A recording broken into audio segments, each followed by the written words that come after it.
Minister decries what his office calls a horrific anti-Semitic attack. A 30-year-old Chicago man is under arrest, accused of fatally shooting 2 Israeli embassy aides outside Washington's Capitol Jewish Museum last evening. He shouted, "Free Palestine," following the attack, according to eyewitnesses and police. And an unusual May nor'easter set to wallop New England with soaking rains before the Memorial Day holiday weekend.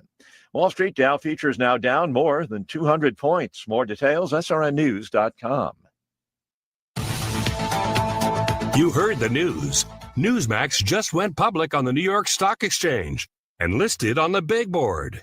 Millions of Americans like you are joining our news revolution. Reuters Institute says Newsmax is one of the top 12 news brands in America. Even President Trump says it's terrific. 40 million Americans go to Newsmax, and its audience grew 50% since the same time last year. Millions really are making the switch to Newsmax. If you want to be a Newsmax share owner, call your advisor or get more info at newsmaxinvest.com. Stand with Newsmax today for a strong America. This communication is for informational purposes only and shall not be intended to or shall not constitute any offer to buy or sell securities, nor shall there be any sale of securities in any jurisdiction in which such offer, solicitation, or sale would. Here is the latest news and information that impacts you. I'm Derek White. The Archdiocese of Kansas City has released new reports confirming abuse allegations against 3 deceased priests, Fathers Joseph Kramer, Donald Redman, and John Forrester. The church deemed the allegations credible and added men to its list of substantiated clergy offenders. The abuse is alleged to have occurred decades ago across churches in Atchison, Topeka, Lawrence, Emporia, and other Kansas communities. A Kansas man has received over $207,000 after spending 3 years in prison for crimes he was later acquitted of. Anthony Bowers was originally convicted on multiple sexual assault charges, but the Kansas Court of Appeals overturned the verdict, citing unqualified expert testimony. He was later acquitted in a retrial, and prosecutors dropped the final charge. The state awarded Bowers compensation under Kansas's wrongful conviction statute. For more information on this and other stories, visit nwksradio.net. Rocket 102.5.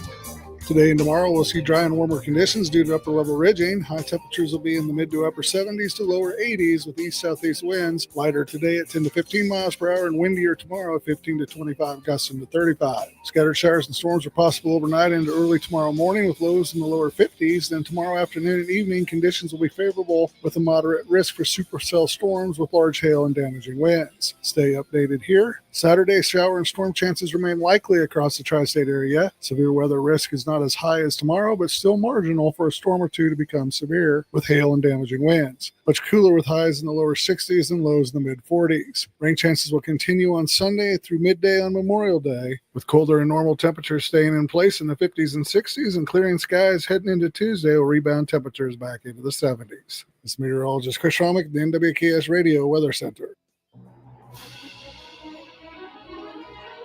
If you recently won an item in our NWKS radio auction, you should have received a certificate in the mail.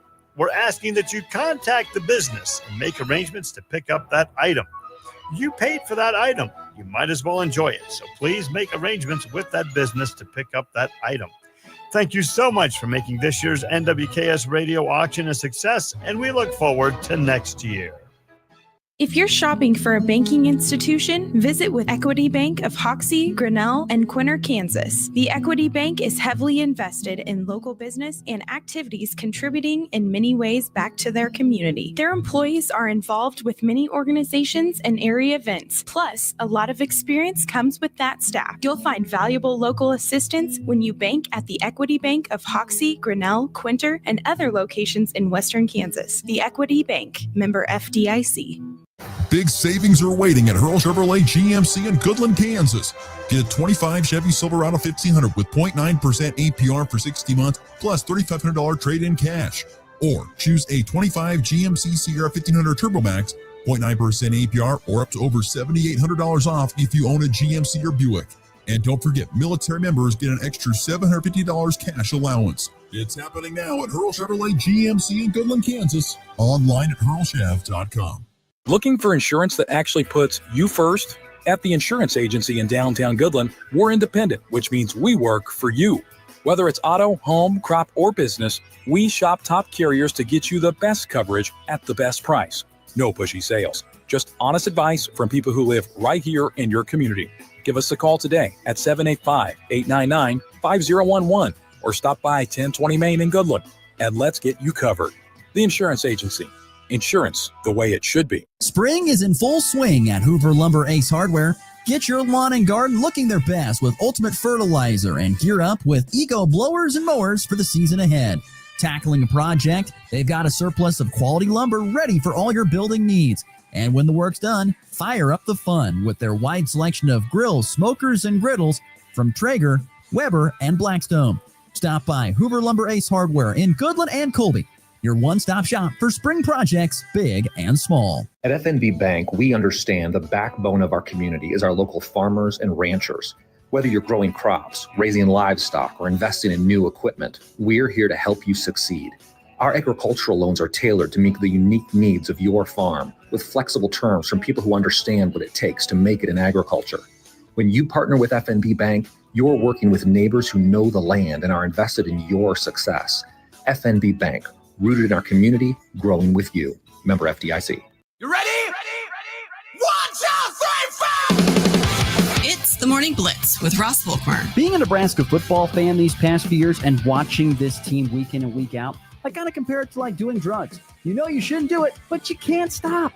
Kids, don't do drugs. The region's only local sports talk. Not this again. Yes, this again. Broadcasting on Goodland's Rocket 102.5, simulcasting on Goodland's 730 Gold KLOE. Guy is everywhere. Discussing it all from the preps. Rumbaugh fakes the three, fires it from the corner. Yes! To the pros. They set up the screen. McLaughlin has it with Miners in front. McLaughlin's got a first down inside the 10, inside the 5. Touchdown, Denver. The Blitz is presented by Pearl Chevrolet GMC, Hoover Lumber Ace Hardware, and FNB Bank, as well as the Insurance Agency, Farmer State Bank in Oakley, the Cowboy Corner Express, and Equity Bank of Hoxie, Quinter, and Grinnell. Let's go to work. Go ball. Well hit. Deep part of the ballpark. Turning.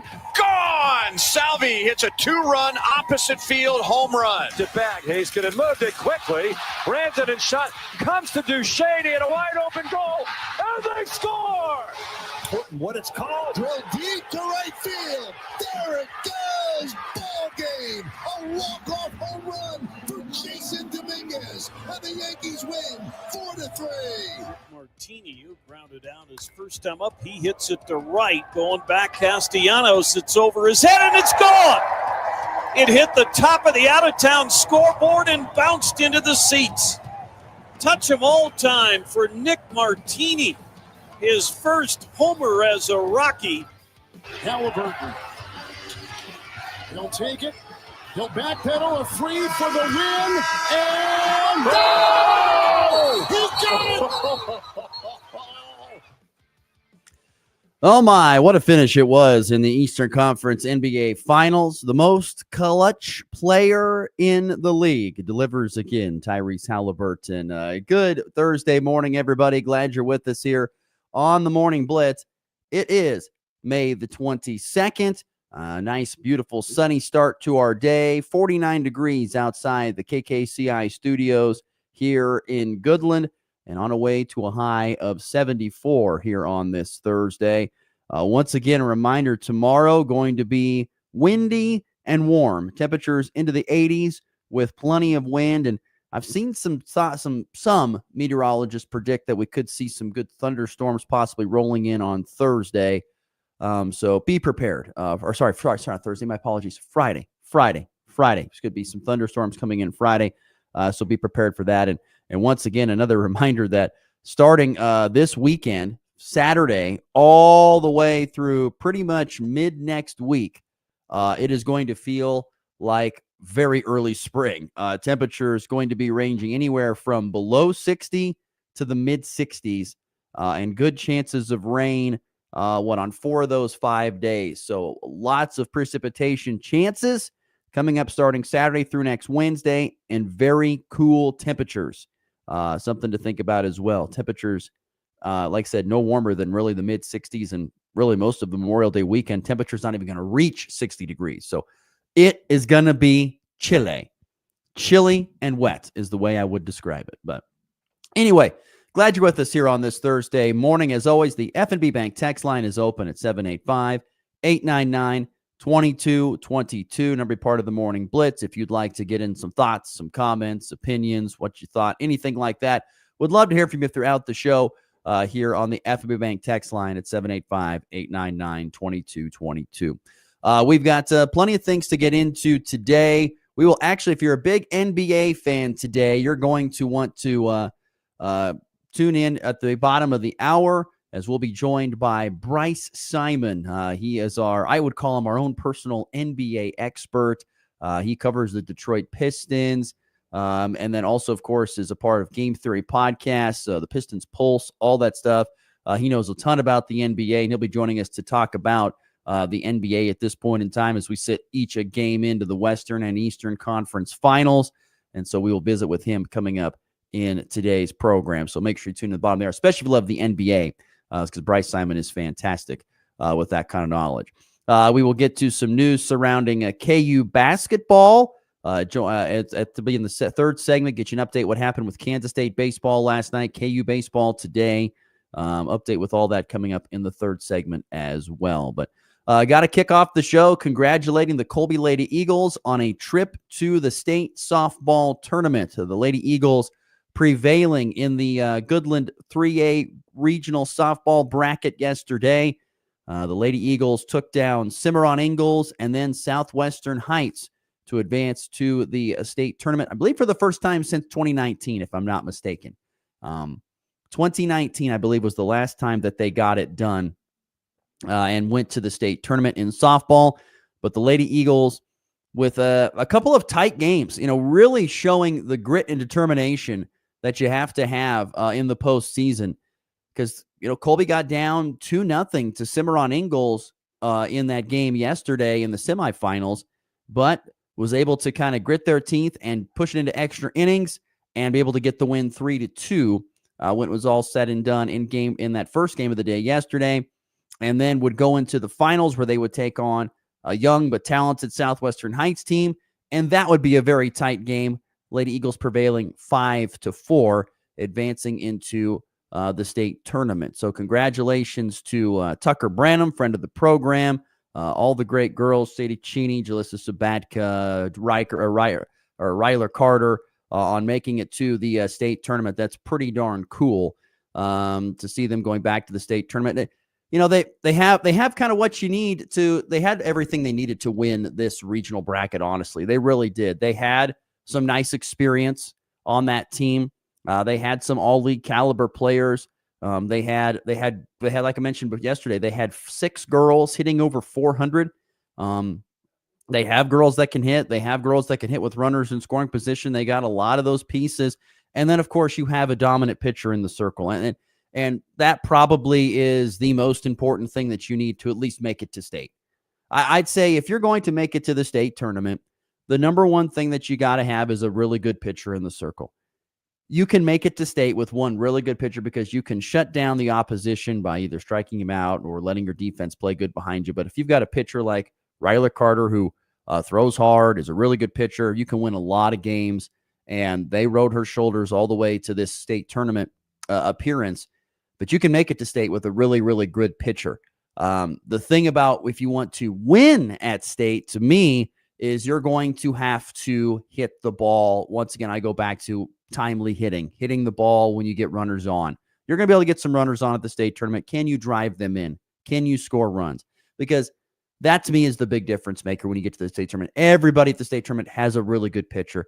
Can you hit the ball when you're needing to in order to drive runs and put points on the board? That's the biggest thing. And so that will be Colby got it done in clutch situations. Yes, they didn't score a ton of runs, but scored enough to advance to the state tournament. And it's a whole nother step up at the state tournament, I find, when you talk about state softball, state baseball. When you play teams from the middle of the state and the eastern side of the state, they've those are guys and girls that are playing a ton of baseball all year round. Most of those kids are specializing in that one sport. And so it's a whole nother animal. So we'll see how far Colby can make it in the state tournament. I don't believe those brackets have been released yet. I have not seen any of those. I didn't see any last night. I guess I didn't check this morning, but we'll see here in the next day or so who Colby will get in the first round. But most of the time with the Lady Eagles, I think it's 17-6 are probably going to be probably in the bottom half of the bracket, anywhere from 5 through 8. One would just predict that just off the top of my mind, just from recent history. So it'll be a tough chore to advance, but I always say if you make it to the state tournament, anything, if you just get a win in the first game, you get to play 2 more, and that's worth it entirely. Whether you win in the semifinals or not, you get to play 2 more, and that's always a lot of fun. But congratulations to the Colby Lady Eagles, 3-2 and 5-4 winners over Cimarron Ingalls and Southwestern Heights, respectively, yesterday, advancing to the state tournament for softball in 3A for the first time since 2019, I believe is. State tournament, by the way, for 3A held in Topeka. It is. I know the last few years it's been held in Manhattan, but 3A this year is held in Topeka. I think it's at the Invista Softball Complex is where that is. And that'll all get started here on a week from today. That is the 29th of May. So best luck to the Colby Lady Eagles. Before we put a kind of a bow on the softball season, I'll give some thoughts on Goodland softball, whose season came to an end yesterday in the semifinals, falling 2-1 to Southwestern Heights. The Cowgirls in that game got off to a good start, got a couple of base knocks early, were able to drive in a RBI with thanks to Danny Fisher, and coming in to score was Natalie Cure, and the Cowgirls were off and running up 1-0, and you're probably sitting there thinking, watching that game, all right, here we go. And, from that point forward, though, the Cowgirls just couldn't string enough hits together, particularly with runners in scoring position, in order to drive in the runs they needed to get some insurance and to pull away. And so they were stuck on one the rest of the way, while Southwestern Heights took advantage of, a couple of miscues defensively, were very aggressive on the base paths, credit to them. And on top of that, they did get some timely hits. They got some timely hits to drive in some runs. And so they, like I said, the first run they kind of got was kind of a little fluky, but they were able to drive in what ended up being the winning run in the bottom of the 5th. And they held on when it was all said and done. Tess Smith told me pregame, she goes, they're a young team, this Southwestern Heights team. If we can apply some pressure, who knows? Maybe they'll feel that pressure and maybe crumble a little bit. Didn't happen. Give credit to Southwestern Heights. They are a younger team, but they stood up and they fought hard all through this tournament. Let's face the facts. They gave Colby everything they wanted in a 5-4 game yesterday. So that's a solid young Southwestern Heights team led by a really good freshman in Mariah Mendoza. But the Cowgirls, I don't know. To me, when I look back at the entire season of Goodland Cowgirls softball, it's over the last few years, it's just been the slow starts. I feel like they got to get off to a better start when the seasons get going. And I don't know, scheduling, whatever that may be, you got to find a way to get off to a better start, honestly. If you're going to do that, I think you've got to get off to a better start in the season, maybe at 500, not in just one win in the first 8 games. Got to get off to better starts, I feel like, in the season in order to feel pretty good about stuff. So that would be a something there. Get off to faster starts when the season gets going, and then even though they are playing their best ball at the end of the year, which is what you want to do, but I just feel like more consistent, better start throughout the year would be good. Might help with the seeding a little bit. Not that I think that would have impacted a ton this year. I don't know. It just they've got the biggest thing that I take away from this Goodland Cowgirl softball season is that they played a lot of young ladies, and they're gonna be young again next year. For the most part, they're gonna have 2 seniors on the infield. And of course, one being their pitcher, and Allie Cure, who was fantastic all season. I think she ended up being a couple strikeouts shy of a career high or of a career 300 strikeouts for her. So she's but she's having a phenomenal career. She'll be good next year. And then also, you add in Ricky, Lisa Rickard. She's been great all year, I thought, at second base and hitting the ball. And those 2 girls should be back once again next year to lead. And then they were playing 5 other was that right? well, 1, 2, 3, 4. Yeah, four or five other freshmen on the infield and give those girls some experience. And that'll be good. They've got some young ones out. Yeah, they got 2 outfielders that are underclassmen. So next year, there should be a lot of high expectation for Goodland Cowgirl softball. There should be. I think Coach Tess Smith in her post-game conversation with me agreed with that, saying, yeah, well, there needs to be some expectations for next year. And so we'll see. But I would say there's high expectations with that youth coming back that played pretty well down the stretch. And hopefully Goodland can put it together. But it's been a lot of years where the Cowgirls have finished just kind of around 500. And like I said, just need to get off to a little bit faster starts. But I still think a future bright for Goodland Cowgirl softball and for Goodland Cowgirl athletics, really, when you look at it from the basketball and softball sports and girls golf in particular. Anyway, that kind of puts a bow on softball talk. Once again, congratulations to Colby Lady Eagles softball going to state for the first time in 6 years with their wins yesterday. And Goodland was a beautiful day yesterday. I'm glad they got all that in. Just an absolute beautiful day for that. Don't forget, coming up here in about 10 minutes or so, we'll be joined by Bryce Simon talking the NBA playoffs. Last night, once again, a crazy game between the Knicks and the Pacers, a 138-135 overtime victory for Indiana. A game where the Knicks led by 14. I saw this stat from The Athletic. I'm going to pull it up here real quickly because I saw this stat and I thought it was nuts. But the Knicks, see if I can find this stat here. Just unbelievable. Here we go. The Knicks led the game by 14 with 2:45 left. And according to the AP's Josh DeBow, the winning team in that scenario was 994-0.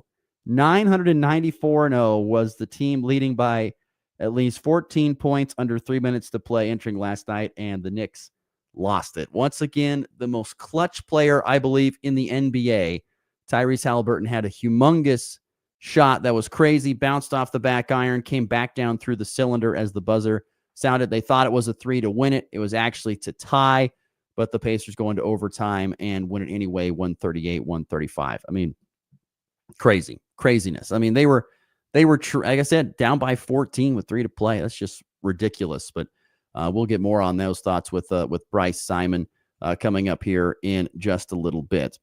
Also, in local sports, I want to get to this real quick. We'll highlight again in the walk-off. But today, it is regional track today across the state, at least in our neck of the woods. The 3 regionals that teams will be going to, 3A schools like Colby, Goodland, whoever else you want to throw in there, Scott City, they're all going to Scott City. That is where 3A regionals are held today. 2A schools, your Oakleys, your Hoxies, your whoever else you want to throw in the 2A department, they're going to Hill City today. And then all smaller 1A schools will be in Oberlin at Decatur Community. So not a ton of traveling for the track and field athletes as regional track takes place today. And I could be wrong, so please correct me on this. But I believe you have to finish in the top 4 in order to qualify for state at your regional. So you have to finish in the top 4 because there's 4 regional sites.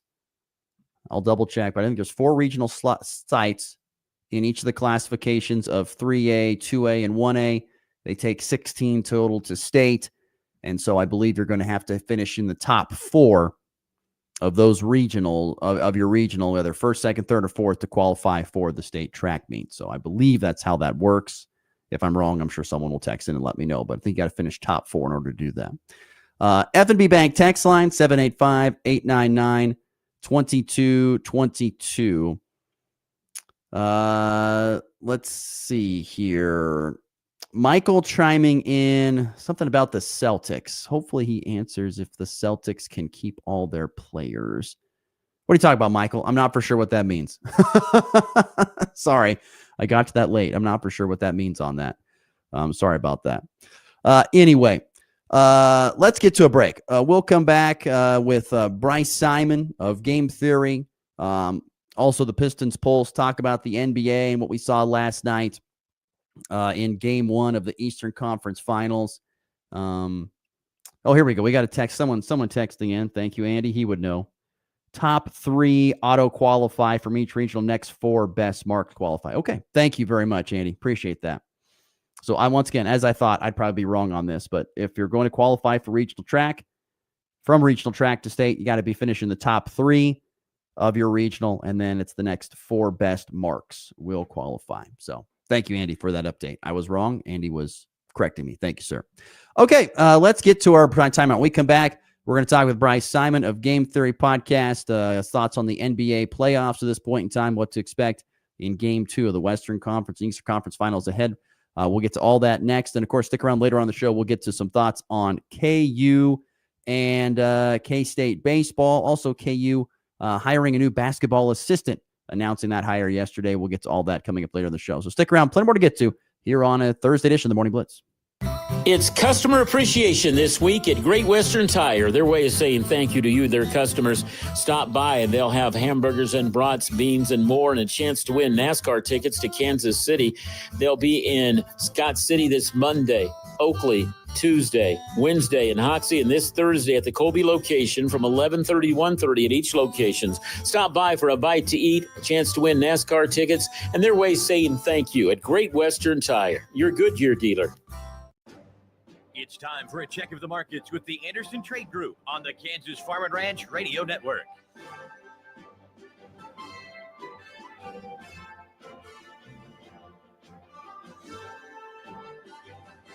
Good morning. This is Kate Thompson with the Anderson Trade Group. Today is Thursday, May 22nd.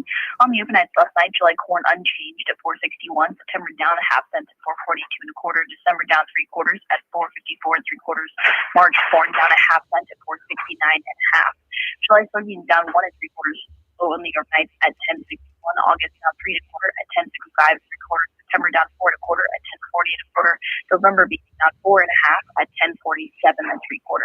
Chicago wheat, the July contract lower 3/4 cents at $5.48 1/2. September unchanged at $5.63 3/4.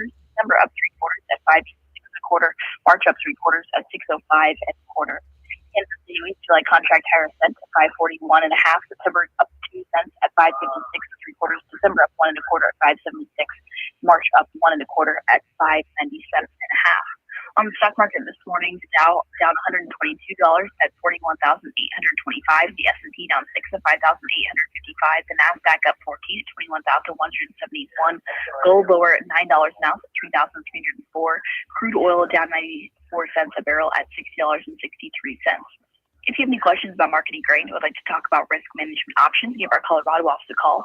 John Hanke or John Stiles at 970-744-4484, or in our Kansas City office, myself, Tom Sluto, Jared Law, or Tyler Ghosh at 913-748-3000. The Anderson Trade Group, proud market partners with Kansas Farm and Ranch Radio. Find out more at andersongrain.com. The risk of loss through trading futures and or options is substantial, and each investor and or trader must consider whether this is a suitable investment. Past performance, whether actual or indicated, is not indicative of future results. The Anderson Trade Group has no guarantee that the advice given will result in profitable trades. Today, we're talking with Zach Ogles, agronomy manager from Tessenderlo Curley. Zach, how can Thiosol and KTS improve outcomes for wheat growers? When they apply a product like one of our thiosulfates, they're not only going to be receiving the sulfur benefit, they're going to be protecting the nitrogen that they're applying along with it. We can help the grower reduce losses through nitrate leaching. We're helping to protect the groundwater, improving the well water quality, while keeping most of that nitrogen available to the plant. Ask your local ag retailer for Thiosol and KTS. Bugs can wreak havoc on post-harvest stored grains. A strong control plan helps stop insects before they start. At Central Life Sciences, we believe in making every kernel count towards your profits. That's why Gravista insecticide, a grain-protected, features a synergized insecticide with insect growth regulator. Now available in a convenient quart size, designed for empty bin treatments to help you store smart and make every kernel count. Contact Maya Butler at bugfreegrains.com to learn more. From the locker room to your morning commute, it's all sports, all the time. It's all they talk about. This is the Morning Blitz with Ross Volkmer.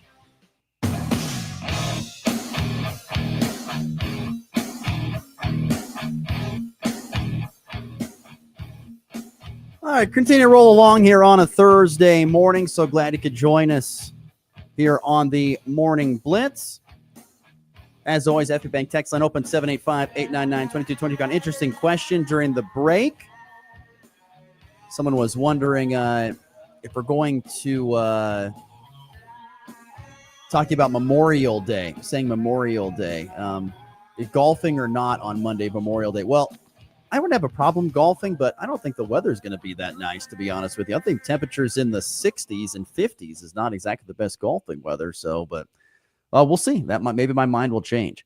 We will get some more on the other stuff here, including the addition of a new coach to the Kansas basketball staff coming up here in just a little bit. But we're pleased to be joined now on the Hurl Chevrolet GMC video stream by our good friend Bryce Simon. Of course, he joins us there. Good morning, Bryce. How we doing today, buddy? What's up, Ross? How are you? I will let everybody know I will not be golfing on Memorial Day. The last time I tried to golf, I was throwing a golf club at like 7 in the morning on a Sunday down the fairway. And I was just like, this isn't how I want to spend my Sunday mornings, being upset about how bad of a golfer I am. How many years ago was that?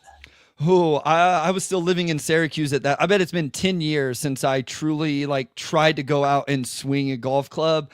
I've been to some of the High Plains League coaches, staff, whatever golf tournaments, and I just ride on the cart and just hang out. You may be able to talk me into that. You will not catch me swinging a club.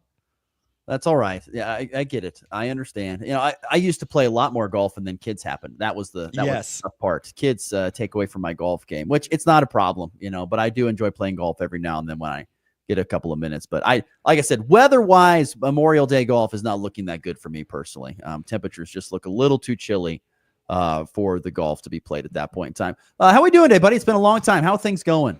Things are good. Yeah, we're on summer break down here. I assume everybody else around the state is getting there. Regional track meet today, which is exciting.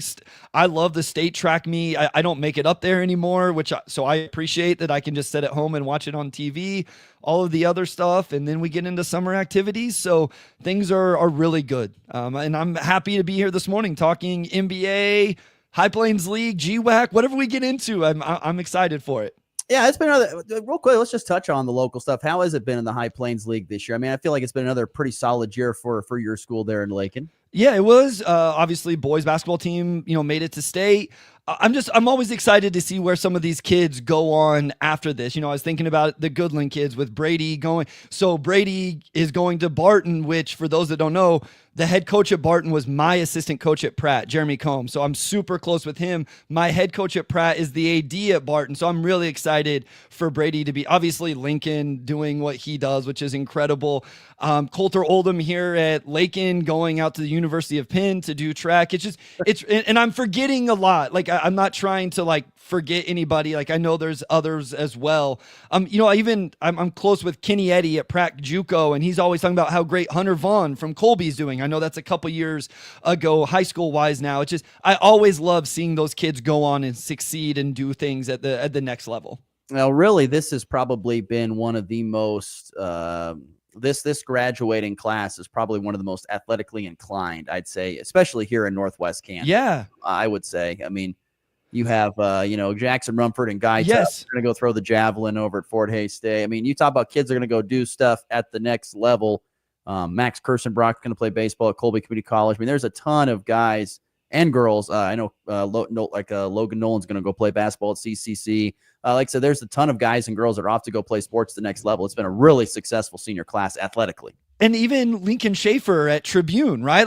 I can't remember, but I think he's going KCAC to play basketball. And so it's just, and yes, plenty of girls as well. Obviously they had dominated going to the Division II college basketball level, Division I basketball, volleyball, all of that, track. And so I don't mean to leave them out at all. It's just, I always come on here and I want to make the point that the talent level on the boys and girls side in Western, let's just call it Western Kansas, right? Whether it's Southwestern, Northwest, whatever, across the sports landscape, basketball, volleyball, softball, baseball, golf is incredible. And I think at times it's underappreciated. Well, I would agree. And we're talking way Western Kansas. You talk to most people in the state of Kansas, they think Salina's Western. No. Way Western. Yeah. The real Western Kansas that we all know and love.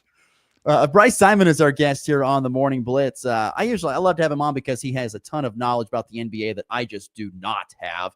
But I wanted to actually get your thoughts because I've had this thought for a while.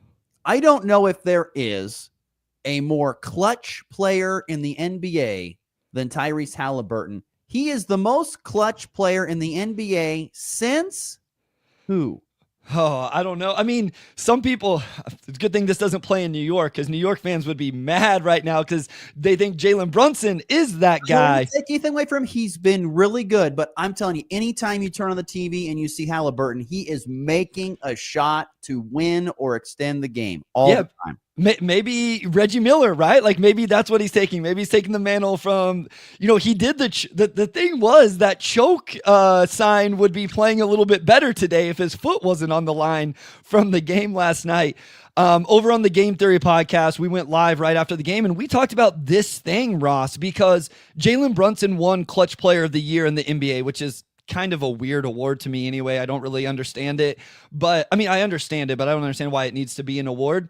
Halliburton is just, here's the crazy thing. You know what he was voted on by his peers? The most overrated player in the league, which is crazy. And I think he's put a chip on his shoulder about that. And he was incredible last night, along with Aaron Nesmith, who hit like 5 threes in a row. I know there's a lot of people that aren't huge NBA fans, and I guess I understand why. I'm telling you, if you're thinking about wanting to watch the NBA, right now is the time. The Oklahoma City Thunder are a lot of fun. This Pacers-Knicks series is going to be a lot of fun. I think you will enjoy watching the playoffs right now, and Tyrese Halliburton is a huge reason why. It's just been amazing to watch him make shot after shot after shot when it matters the most. I mean, there's tons of, that's what all the talking heads on TV will talk about. LeBron doesn't take the last shot or so. Halliburton I got no problem. I'll take the last shot, and I'm going to most of the time make it or finish it. I mean, it's been so impressive to watch it. How cool is it to see the Knicks and the Pacers facing off in the Eastern Conference Finals? I mean, this is a flashback to the late 90s, early 2000s, like you mentioned with Reggie Miller and Max Starks, and of course Patrick Ewing. A lot of great memories from those series times. Yeah, I remember whether it was Saturdays or Sundays, just growing up as a kid when you didn't have access to every NBA game. Like now I have League Pass and all of this stuff. I can watch an NBA game anytime I want, watch the next day, whatever. And I just remember, it seemed like it was always like a noon start or 11 start or something like that.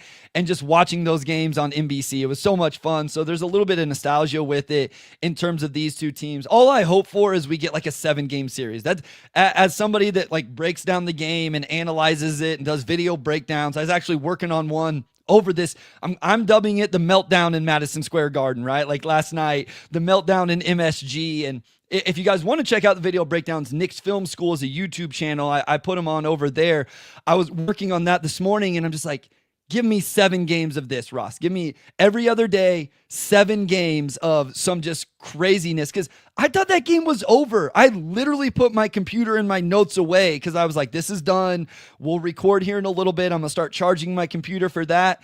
And then Indiana is just relentless and continue to come back.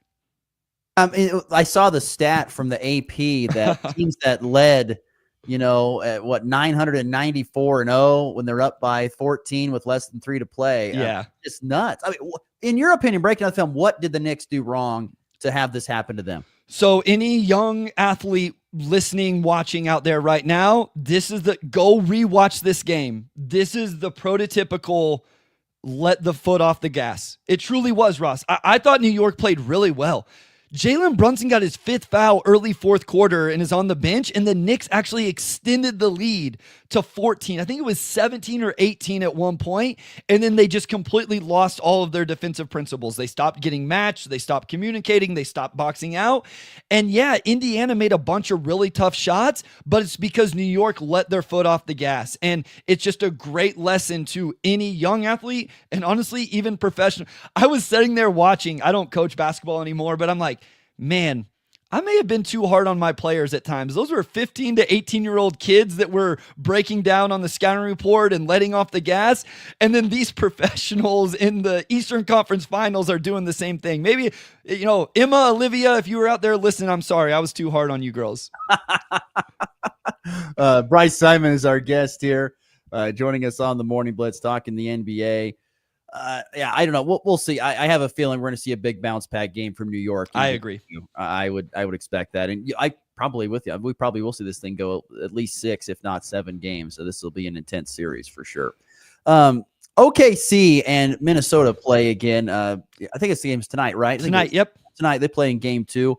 OKC took game number 1 in pretty dominant fashion. I don't know. I feel like OKC is just going to wipe the floor with Minnesota. I don't know why. I just feel that way. Yeah, listen, OKC is really good. I don't get much right, but I was looking at my preseason predictions the other day, and I had predicted how many wins OKC would have, what their net rating would be, and that SGA would win the MVP. And I was like, man, I actually kind of got that one right. They were as dominant, and I don't feel like they got the credit they deserved throughout a lot of the regular season for being as dominant as a regular season team as they were. They have what easily could be the best player in any series. Obviously, he just won MVP. I would have voted Jokic, but is what it is.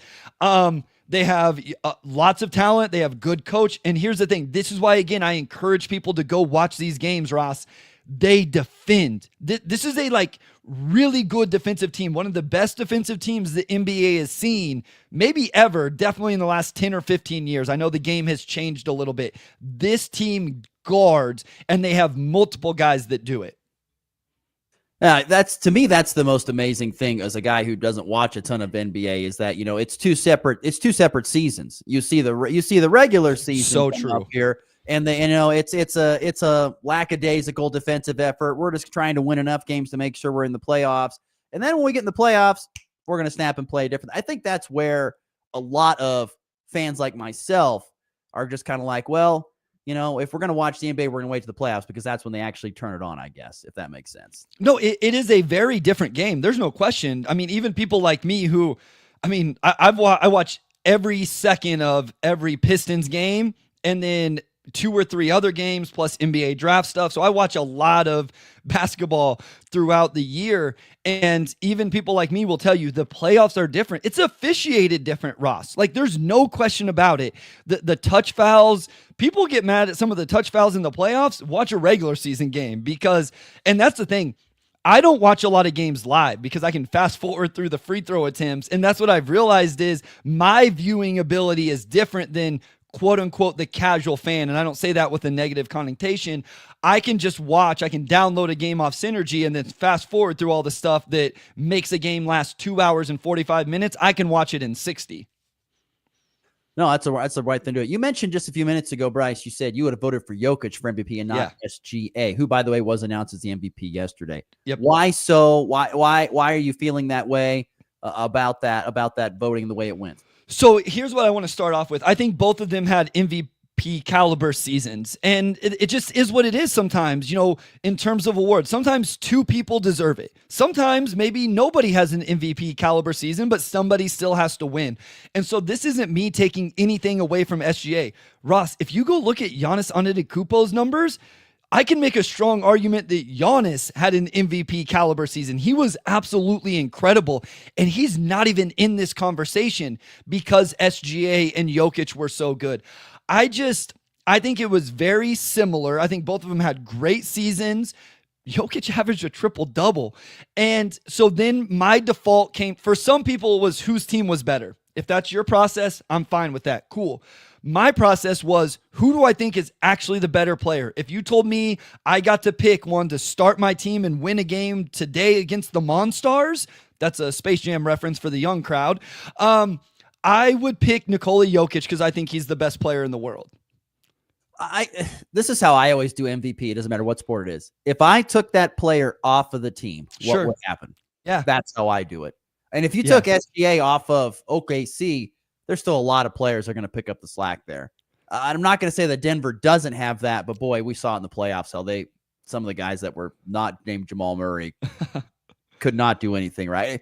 On that note, what are your thoughts on the Nuggets and the season that was for them this year? You talk about a tumultuous end of the season, kind of an up and down all season, lose the coach, all that stuff at the end, kind of puke and rally a little bit, and then come up short there in a game 7, which honestly, I have a thought on game 6, or I have a thought on game 6s of the playoffs. I think game 6s, if you're a team that knows you have a game back home in game 7, you're just like game 6. Let's just play a little bit. Let's see how it all ends up. And if it doesn't go our way, no big deal. We'll just keep on. We'll go back in game 7 and dominate. I mean, here's the thing too, Ross, is sometimes these guys are humans. The more I've been around this and the more integrated I get in the public, and then some things I get to do privately as well in this realm, these guys are humans. These guys have, mentality, confidence questions, just like kids we work with at the high school level. And they have these intrusive thoughts of, well, we should put them away here, but we still have that other chance. Our backs aren't against the wall. Maybe. Listen, this Denver season was insane because they fired not only their head coach, but their GM also with 2 weeks to go in the season. And then David Adelman I assume he'll be the Nuggets long-term head coach. I thought he did a really, really nice job with that team. The other thing, this roster is flawed. It is a flawed roster. I love Russell Westbrook. I think he's probably underappreciated in terms of the grand scheme of his career. But if you're relying on Russell Westbrook in the playoffs, you're probably in a little bit of trouble. The other thing is Michael Porter Jr. is dealing with a shoulder injury. Aaron Gordon, grade 2 hamstring, and he's trying to play in a game 7. They were beat up, but I think part of the reason they were beat up, Ross, is because they had to play these guys so many minutes because their depth just wasn't there.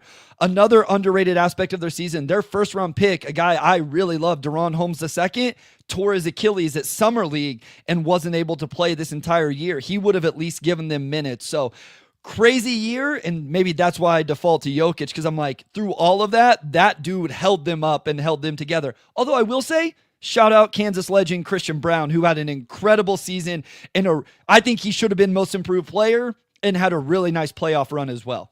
No, he was great. Christian was fantastic. I don't know what the Nuggets have to do going forward do you think they'll ever kind of get back to that level they were last year, or do you feel like this is the beginning of kind of the end? Well, so here's the thing with the NBA, that they've put in salary cap restrictions that encourage parity. Like, it makes it hard to have sustained success. We're about to see it with the Celtics, Ross. The Boston Celtics have a fascinating offseason because they're so expensive, and Jason Tatum's Achilles injury puts them in a weird spot. The Nuggets are up against it in terms of salary cap stuff, so they have to figure out a way, like, can they trade off Michael Porter, or, what do they do there? And so when you have Jokic, you always have a chance, but in terms of, they have to win on the margins. They have to really hit on a draft pick here, a free agent signing there, something like that. If they're always going to compete because Jokic is great, though. Bryce Simon, our guest here on the Morning Blitz. I have 2 more quick questions for you before I let you go. My first one being your thoughts on the Mavericks getting the first selection in the NBA draft. Okay. So here's rigged. Here's my thing. Here's what I said. We went live right after that. I refuse to say that it's rigged or believe that it's rigged because I just don't want to believe that. I don't want to believe that an organization, league, I spend so much of my life watching and analyzing and breaking down is rigged in any sort of way. I'm not going to get mad at you if you think it is. I guess I don't understand the mathematics and I've had people really smart tell me that the mathematics behind it, the probability behind it isn't as bad as what it looks. Because, this has to be astronomical. The team with the 10th best odds got it last year. That's what people forget. This has happened 2 years in a row. The Hawks jumped from 10-1 last year, and then the Mavericks 11-1 this year. It's just, I don't know. It's crazy. So I just refuse to believe it, even though I understand that's where people's minds go. And my final one has to hit a little bit closer to you because of that curtain you have in the background. But how much fun was it to cover the Pistons this year when they were actually a competent basketball team? So much better. So for those that don't know, this is my 5th year doing Pistons coverage. Pistons, I do video breakdowns. I have a podcast, all of that. And the first 4 years, I think the most they won in a season was 23 games. And they tripled their win total from last season. They won 14 games last year. They more than tripled that this year. Took the Knicks to 6 games in the playoffs. And so I think I had gotten so used to bad, non-competitive basketball for 4 years that this year I was like, what am I watching? This is crazy. This is like real NBA basketball. So it was a lot of fun. I enjoyed it. Also want to say, you mentioned Jacques Vaughn earlier. Super excited. Talk about the nostalgia. Jacques Vaughn was the guy whenever I was growing up being a Kansas basketball fan. Yeah, how do you feel like he will do as an assistant coach? I mean, I feel like this is a home run hire from Bill Self. Yeah, I mean, I think coaching is a hard thing to judge at any level, right? Like I try not to judge. I always have a soft spot for coaches because we don't know what they're like in a locker room, right? We see the decisions that are made out on a court within a game. And, sometimes I'm like, people would tell me like, well, why didn't your guys do that? I'm like, I promise I told him, but you don't want to throw your guys under the bus. But it's like, we practiced that 37 times this week in practice. And, so it's hard to know, but my first impression is this, obviously a Jayhawk legend. He's coached at the NBA level. I think this will be a really good addition to Kansas's staff. The thing is, the college basketball, the college landscape in general has changed so much with NIL, and these kids are truly professionals, Ross. Like the amount of money they're making, it's crazy. So because of that, I just never know how somebody is going to turn out as a coach at those levels, because you have to really deal with certain things that college coaches didn't have to even 5 years ago. No doubt about it. I could continue this conversation for days, I feel like. No doubt about it. Bryce Simon from Game Theory Podcast, of course, covers the Detroit Pistons as well. I call him my personal NBA expert is what I call him. Appreciate it. Bryce, we really appreciate you joining the show today, my friend. Let's have to do it again real soon, okay? Yeah, thanks, Ross. Have a great day, everybody. Have a great day. Have a great weekend. Best of luck to all the high school kids out there competing. Thank you, Bryce. Once again, there he goes, Bryce Simon, joining us on the Hurl Chevrolet GMC video stream. Great stuff there with him. All right, let's get to a timeout. We'll come back. We'll wrap up the show with some more thoughts on Jock Vaughn real quick. Also an update in college baseball and get out of here. We got about 8 minutes left to go on the program. Listen to the Morning Blitz. Big savings are waiting at Hurl Chevrolet GMC in Goodland, Kansas. Get a 25 Chevy Silverado 1500 with 0.9% APR for 60 months plus $3,500 trade-in cash. Or choose a 25 GMC Sierra 1500 Turbo Max, 0.9% APR, or up to over $7,800 off if you own a GMC or Buick. And don't forget, military members get an extra $750 cash allowance. It's happening now at Hurl Chevrolet GMC in Goodland, Kansas. Online at hurlchev.com. We've heard every excuse for not wearing a seatbelt. I'm just going down the street, or I'm in the middle of nowhere. Maybe even I didn't wear them growing up and I forgot. And people who make this excuse die every year before they have to. Buckle up. It could save your life. A message from KDOT. Looking for insurance that actually puts you first? At the insurance agency in downtown Goodland, we're independent, which means we work for you. Whether it's auto, home, crop, or business, we shop top carriers to get you the best coverage at the best price. No pushy sales, just honest advice from people who live right here in your community. Give us a call today at 785-899-5011 or stop by 1020 Main in Goodland and let's get you covered. The Insurance Agency. Insurance the way it should be. May is Beef Month. Hi, this is Jill at the Farmer State Bank of Oakland. We are proud to celebrate the hardworking men and women behind one of our region's most vital industries. We see the early mornings, the long days, and the dedication it takes to raise quality beef, and we say thank you. Your work keeps beef on our tables and our local economy thriving. So here's a special salute to you, our local cattle producers, during Beef Month. The Farmer State Bank of Oakley, member FDIC. Bringing you the best regional sports talk. Well, I'm awake and I speak English, so yeah, I do know what you're saying. From scores to stories, the Morning Blitz with Ross Volkmer.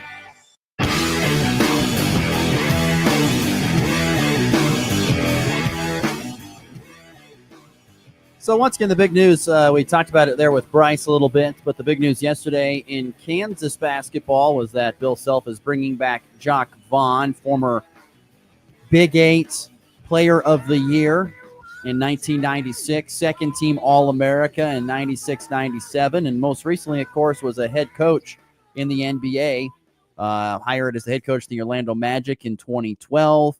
And then became, in 2022, took over as the Brooklyn Nets interim head coach following Steve Nash's departure. And he guided them, by the way, to the 2023 NBA playoffs. The thing is, the thing I've learned the most in this business, it's not what you know, but it is who you know. And when you are Bill Self and you have got a phenomenal program that you took over and have continued to lead and just continue to lead to great places, and you have great players and great personnel that want to come help your program.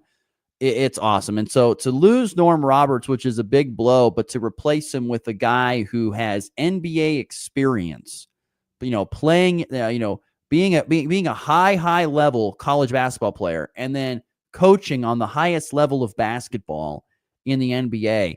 What an addition. I mean, Jacque Vaughn is qualified to be his own head coach at some other program somewhere else, but he's going to come be an assistant there at Kansas. And the knowledge that he has accumulated over the years, I mean, it's a humongous feather in the cap for the KU basketball program. Humongous. So it's a grand slam hire. I don't think anybody thought anything different of that.